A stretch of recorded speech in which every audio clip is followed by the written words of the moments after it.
Olá pessoal, comandante Leonardo Matos aqui. Esse é o nosso Conexão Geo número 6. Hoje é sexta-feira, dia 4 de janeiro de 2019, o nosso primeiro podcast de 2019. Lembrando que na semana passada postamos no canal do YouTube, também nas demais redes sociais, os 3 podcasts de retrospectiva de 2018. O primeiro sobre os Estados Unidos, o segundo sobre China, Rússia e Europa, e o terceiro sobre Brasil e seu entorno estratégico. Aqueles que ainda não viram, está disponível aqui no canal do YouTube. Para esse Conexão Geo número 6, o primeiro podcast do ano, eu trouxe 4 temas para conversar com vocês. O primeiro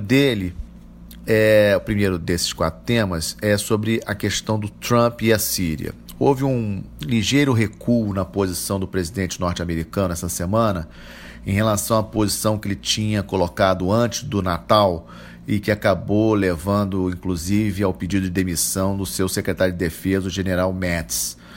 E aquela confusão toda, muitos protestos, inclusive, de alguns republicanos lá do partido do presidente Trump. E a novidade é que ele deu um prazo um pouco maior na época, antes do Natal. Na sua primeira declaração, ele disse que as tropas sairiam da Síria imediatamente, e agora ele acabou dando um prazo aí de 4 meses para a saída das tropas.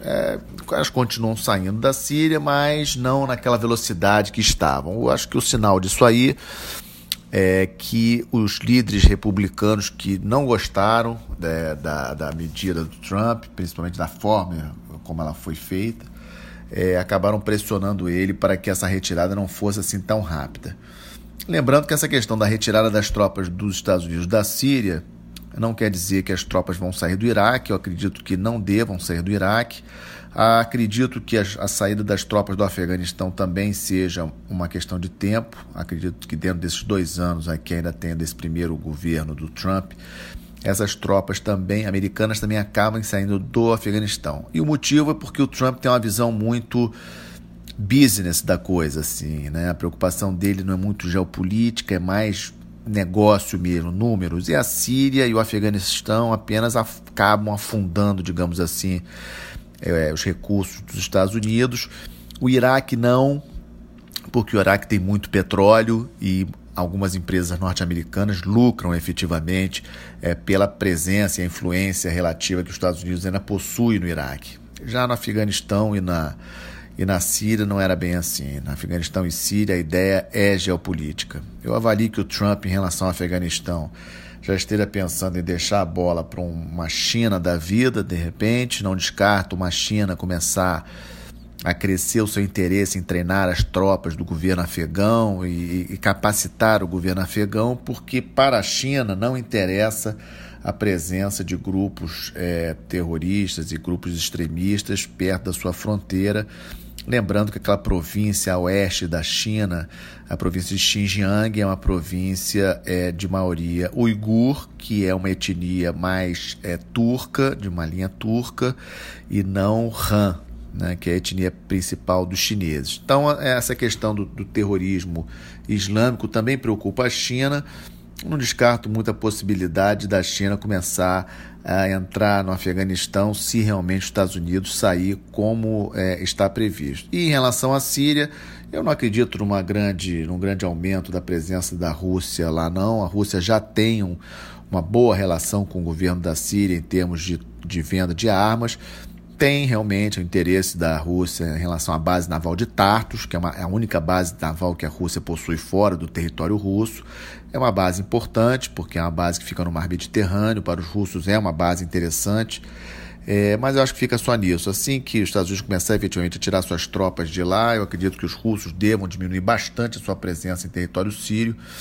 A questão para a Rússia é outra. Vamos ao tópico número 2. Xi Jinping, a questão de Taiwan, uma questão que me preocupa bastante. Eu comentei essa questão também no podcast de retrospectiva na semana passada, mas a novidade essa semana, primeira semana de 2019, é que o presidente Xi Jinping fez um pronunciamento agora, quarta-feira, e reiterou essa questão de que Taiwan deve voltar para a China, ou seja, aquela política da China, de uma China apenas, e disse claramente que, se necessário for, usará da força militar para tal. Já é uma declaração mais forte, isso aí é realmente relevante e obviamente preocupante. Eu tinha comentado no meu podcast da semana passada que acho que essa questão de Taiwan é a questão mais perigosa, na minha opinião, daquela região do leste da Ásia.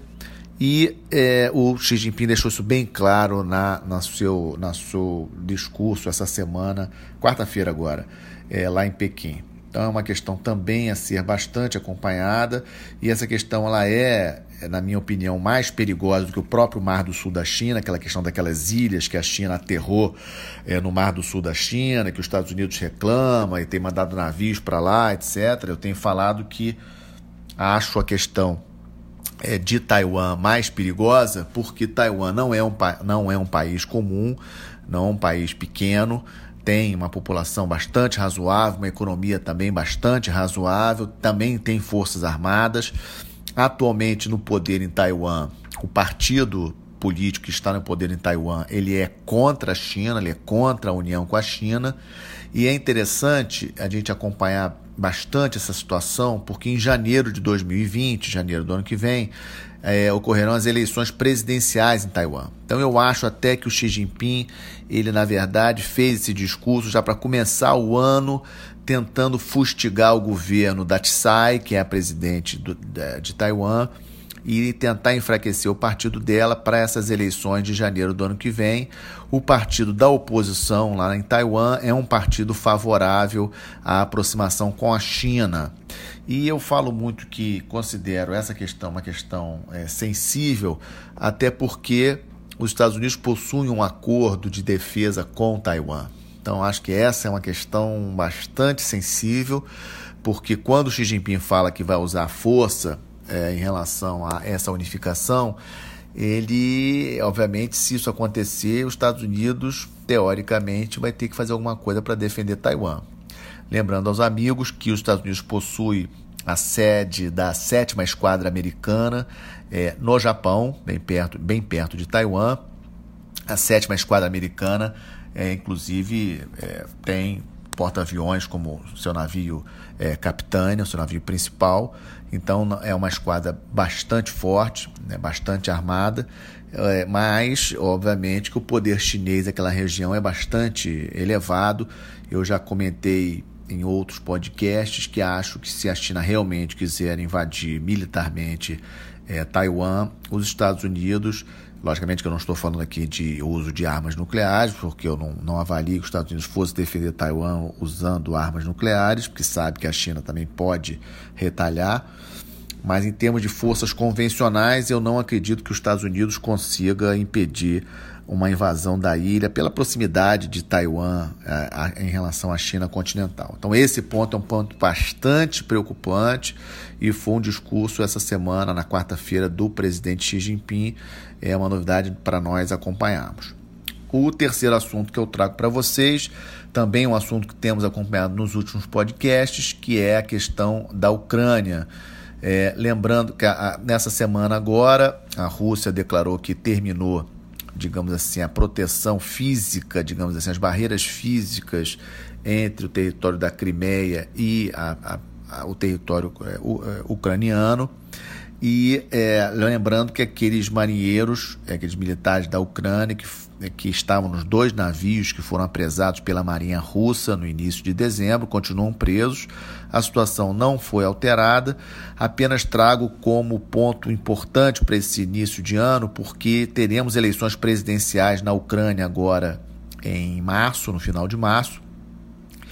E nesse finalzinho de dezembro, tivemos aí, nesse final de novembro, dezembro, tivemos uma queda bastante importante aí no barril de petróleo, que é fonte importantíssima da economia da Rússia, né? Então já tinha comentado com vocês que a Rússia ela depende demais da questão do petróleo e do gás, e com a queda nos preços no final de dezembro, novembro, é preocupante para o governo russo, que depende demais dessa fonte para poder continuar crescendo. Então essa questão da Ucrânia essa disputa em relação à Ucrânia. Eu acho que é um ponto bastante importante. Vamos acompanhar nesses meses agora de janeiro e fevereiro com bastante atenção, porque a Rússia vai tentar colocar ali um presidente a seu favor, ou seja, favorável à Rússia, pró-Rússia.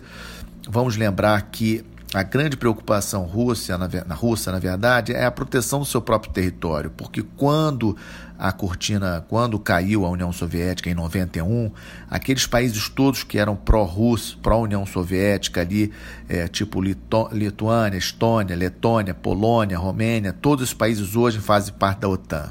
Então, hoje é uma certa queda de braço entre Rússia e OTAN, e eu falo OTAN especificamente, não União Europeia, que é um detalhe interessante, OTAN, aliança militar. Então, em termos militares, a Ucrânia é interessante para a OTAN, porque ela se aproximaria bastante da Rússia, deixaria a Rússia numa situação bastante fragilizada, considerando as fronteiras da Ucrânia com a Rússia. Mas em relação à União Europeia, não acredito que a União Europeia vá aceitar uma incorporação da Ucrânia. A Ucrânia é um país com muitas dificuldades econômicas, uma população bastante grande, e o Parlamento Europeu, os deputados no Parlamento Europeu são proporcionais ao número de habitantes. Esse, por sinal, também é um dos motivos pelos quais a União Europeia não aceita a Turquia, que a Turquia também deseja há muitos anos fazer parte da União Europeia, mas ela não conseguiu, porque ela possui uma população muito grande, e a Turquia já é um caso diferente, mas no caso da Ucrânia é uma situação econômica bastante complicada, e a União Europeia não tem o mínimo interesse de receber a Ucrânia. Mas a OTAN militarmente sim, então é um ponto importante. Então vamos acompanhar essa questão dessa queda de braço entre Rússia e Ucrânia, porque ali é uma zona bastante quente, digamos assim, principalmente nesse início de ano, pelo menos até a definição das eleições presidenciais no final de março. E o quarto e último tema que trago para você nesse primeiro podcast é um tema que também já temos acompanhado, que é a situação da Venezuela. Num dos últimos temas que comentei nos últimos podcasts, aquela questão da Venezuela e os navios de pesquisa a serviço da Exxon na Guiana preocupou bastante, nenhuma evolução em relação a esse tema, mas tem um dado importante, novo, que hoje, nesta sexta-feira, está ocorrendo em Lima, no Peru, na reunião dos chanceleres do Grupo de Lima, um grupo que foi formado em 2016, hoje composto por 14 países, o Brasil faz parte, a Argentina faz parte, Canadá, Peru, Chile, Colômbia, e esses países estão pressionando bastante o governo, já vem pressionando bastante o governo do presidente Maduro. Em maio teve a questão das eleições, que grande parte desses países rechaçou a validade dessas eleições, e o presidente Maduro assume o seu novo mandato, que vai de 2019 a 2025, agora na semana que vem, no dia 10 de janeiro. Então essa reunião que acontece hoje em Lima, com os chanceleres dos países membros do Grupo de Lima, muito importante, é o primeiro grande teste do chanceler brasileiro, do ministro de Relações Exteriores do Brasil, ministro Aragão. Ele está em Lima para se reunir com os demais ministros de Relações Exteriores dos países. Na minha opinião, eu torço para que acho importante nós mantermos a nossa embaixada aberta lá. Hoje, na Venezuela, nós temos um encarregado de negócio, nós não temos embaixador na Venezuela, mas temos um encarregado de negócio, temos os 3 adidos militares na Venezuela. Eu acho que esse canal aberto é importante. Lembrar a vocês que mesmo durante a Guerra Fria, Estados Unidos e União Soviética mantiveram suas embaixadas abertas nas capitais, nas respectivas capitais. É importante ter esse canal aberto de comunicações. O Brasil tem fronteira física com a Venezuela, tem a questão da migração, ou seja, nós temos interesses com a Venezuela. Lembrando que Roraima, parte da energia elétrica de Roraima vem da Venezuela, da hidrelétrica de Guri na Venezuela.